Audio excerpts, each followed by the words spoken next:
Hey guys, I'm back with part 2 on this wig. The first part I showed you the unboxing, and this part I'm going to show you how to customize it and make it look like it's your own and install.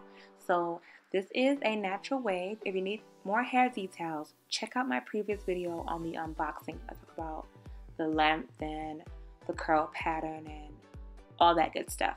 But right here I'm going to focus on how to customize this wig. So you're going to need a mannequin head. I am selling these wigs and giving some away for free because in hair school I had a whole bunch of mannequin heads. They have writing on them and stuff like that, but I am giving them away for free if you come pick it up from my salon. I am in Atlanta, or you can get it mailed to you by USPS, and that's going to be $15 in America. So either or, just email me if you want more details on how you can get a mannequin head.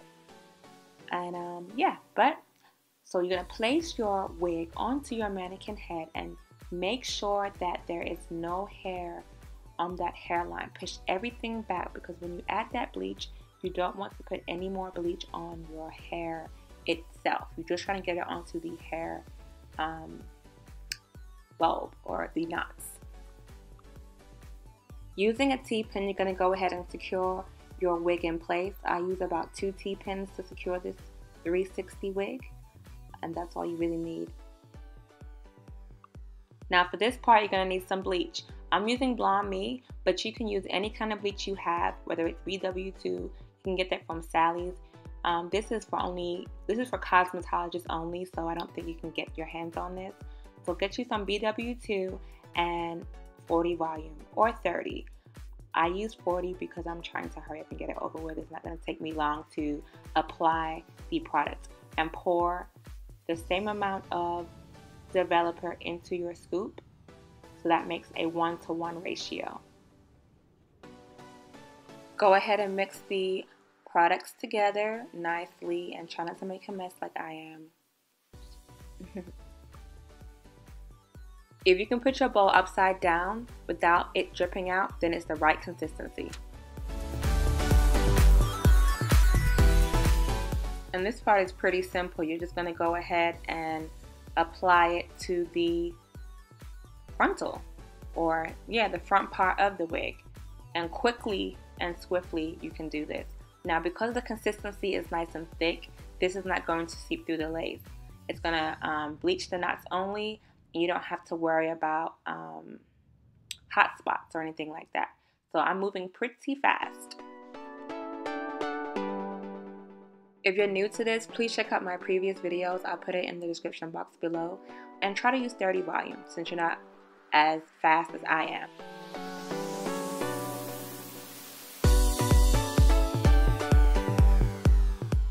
Once complete, it should look something like this. I didn't do the back because it wasn't necessary, but you can bleach the back part if you want to. Within 13 minutes, my frontal was ready to be rinsed out, shampooed, and conditioned. Shampoo of choice was Shimmer Light shampoo. You can get this from Sally's. It also shampoos and tones at the same time to get those brassy tones out of the frontal. I went ahead and shampooed it once, then shampooed it twice, and this time I let this shampoo sit for at least 10 minutes. So that way it took out all the brassy hues. Ooh, it's looking so good. Now it's time to tweeze. So I have a video already on how to tweeze your frontal. So you can check out that video in my description box below. But this is where the hair is perfect in density, so I don't mess with that. So I go in here and I start tweezing horizontally. Please check out my previous video on how to tweeze your frontal, and I'll show you in detail how it is done. Here's just a quick brief overview on how I do so.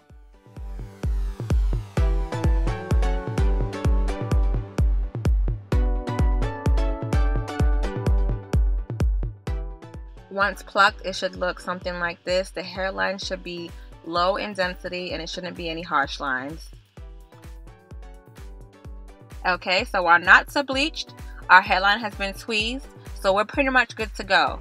I don't use the black stocking cap because you want it to be your scalp, and therefore you want your scalp to seep through the lace because it's got to be flesh, honey. flesh. Now, unless you find a stocking cap that is your scalp color, don't use it. But if you find one that is your scalp color, go ahead and use it. It's fine.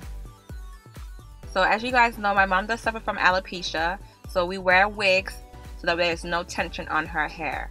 So I'm just placing this on her head like so. We just did some cornrows going straight back, very loose, not tight at all. And the fit is just so great. Wow, African did that. 21 inch circumference, hairline looking great. I'm gonna go ahead and cut off the lace now. So yes, you're gonna need some scissors.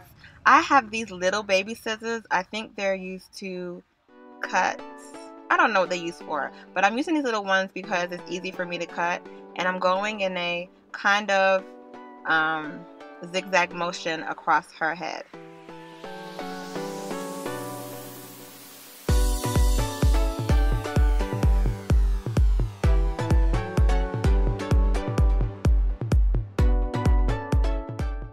As you see, the back has not been tweezed. There is a straight line, and I did not bleach the knots to the back, and this is because I don't plan to glue this down.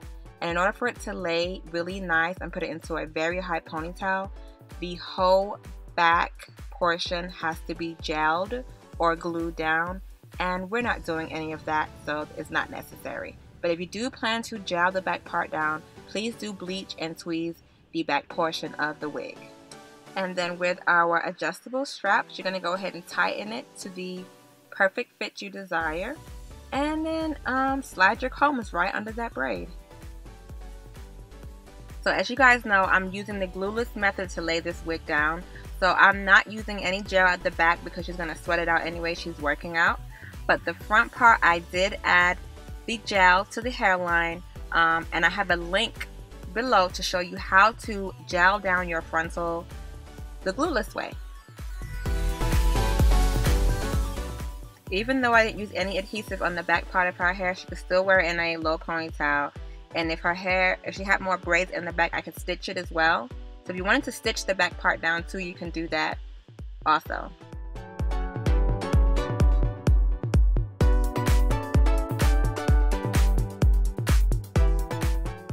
My mom is low-key feeling herself in this camera. You see them lips pooched out? Yes.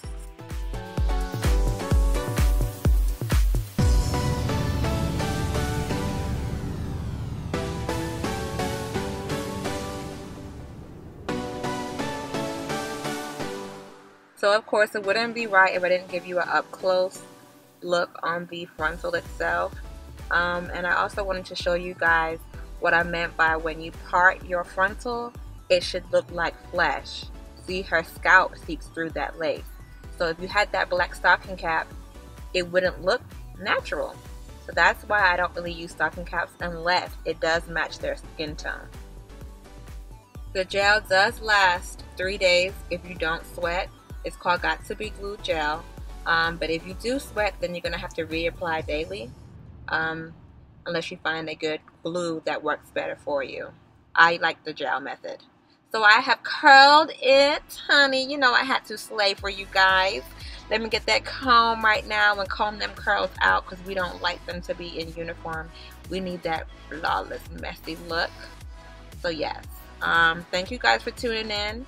I curled this with my barrel curling iron just for a nice loose curl. As you see, the hair does curl well, so that's an awesome thing as well. So you can either wear it in its natural curl pattern and wet it, or curl it with your curling iron.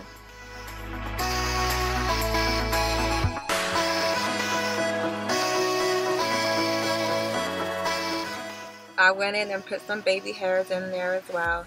I didn't want to make this video too long, so I had to take out some things, but it's okay because I already have videos on how to gel down your frontal or 360 wig, and I have a video on how to do your baby hairs, so don't worry, all that will be below.